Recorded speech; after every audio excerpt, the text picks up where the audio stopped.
बद्रीनाथ धाम की यात्रा अपने अंतिम चरण में है। 7 दिन बाद भगवान बद्री विशाल के कपाट शीतकाल के लिए बंद हो जाएंगे, लेकिन उससे पहले हर कोई भगवान बद्री विशाल के दर्शनों के लिए बद्रीनाथ धाम पहुंच रहा है। बद्रीनाथ धाम में 17,20,000 से भी अधिक तीर्थयात्री इस समय दर्शन कर चुके हैं। कड़ाके की ठंड के बावजूद भी बद्रीनाथ धाम में श्रद्धालुओं का तांता लगा हुआ है। इन दिनों दिल्ली, उत्तर प्रदेश, दक्षिण भारत, मुंबई, महाराष्ट्र से तीर्थ यात्री भारी संख्या में बद्रीनाथ धाम पहुंच रहे हैं।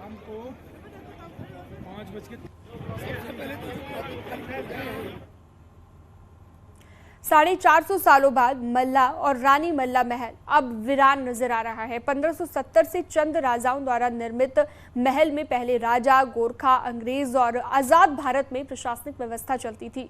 अब इसे म्यूजियम के रूप में विकसित करने की भी योजना है।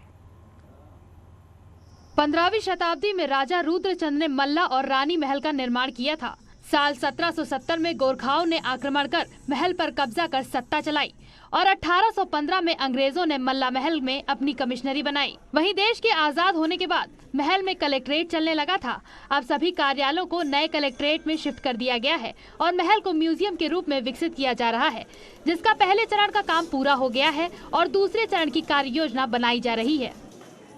वर्तमान में क्योंकि वहाँ से सारे कार्यालय शिफ्ट हो गए हैं, तो प्रथम चरण का कार्य लगभग अंतिम चरण में है, जिसमें म्यूजियम का वर्क भी शुरू हो गया है और वो लगभग 6 महीने के अंदर म्यूजियम का वर्क कंप्लीट हो जाएगा।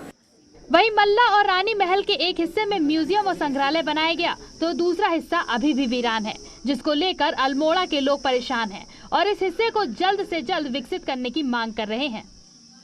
यहाँ पहले सीजेम कोर्ट, मुंसिफ कोर्ट, सारी कोर्टें भी यहीं थी और ये 70 साल तक यहाँ पूरा राजकाज चला।